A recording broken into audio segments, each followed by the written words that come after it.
start twerking like Halo, balik lagi di Bola Kita. Mau tahu updatean seputar dunia bola? Jangan lupa subscribe Bola Kita. Kali ini kita punya berita mengenai berapa sih prediksi kerugian Inter selama pandemi COVID-19 ini. Dilansir dari Corriere dello Sport, berbicara soal dampak keuangan yang dialami Inter karena terdampak pandemi COVID-19, kerugian besar yang dialami Inter sama seperti yang dialami klub-klub lain di Italia dan juga di Eropa. Karena pandemi benar-benar sudah membebani dan merusak anggaran mayoritas klub-klub besar di mana sumber pendapatan mereka begitu terdampak.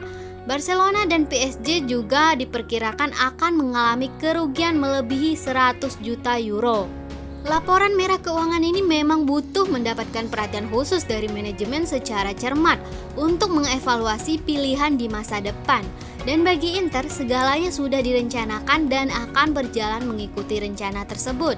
Diprediksi, Inter mengalami kerugian melebihi 100 juta euro yang akan disahkan pada pertemuan Dewan Direksi klub dalam waktu dekat. Mayoritas Inter kehilangan pendapatan terdampak COVID-19 meliputi tiket pertandingan, merchandising, dan juga sponsor. Jika klub-klub lain menerapkan pemotongan gaji seperti Juve dan AS Roma, Suning dengan kemurahan hati yang besar tidak menerapkan aturan tersebut, bahkan tidak memotong 1 euro pun dari gaji pemain yang berhasil mencapai final Europe League.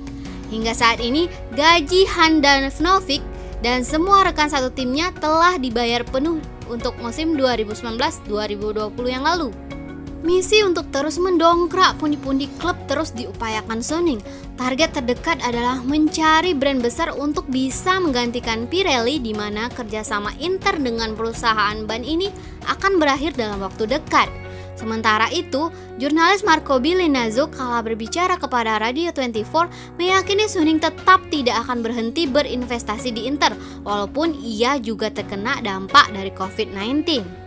Bahkan perusahaan sebesar Suning Group juga turut terdampak COVID-19.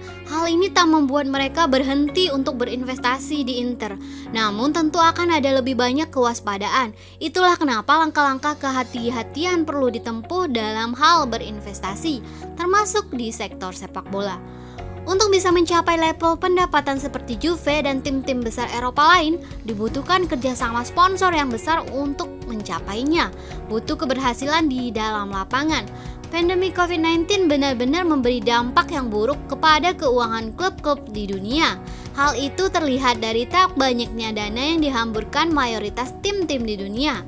Tak seperti biasanya, dan klub-klub ini harus pintar memperkuat skuad mereka dengan berfokus mendatangkan pemain yang berstatus bebas transfer atau dengan status pinjaman, tak terkecuali Inter.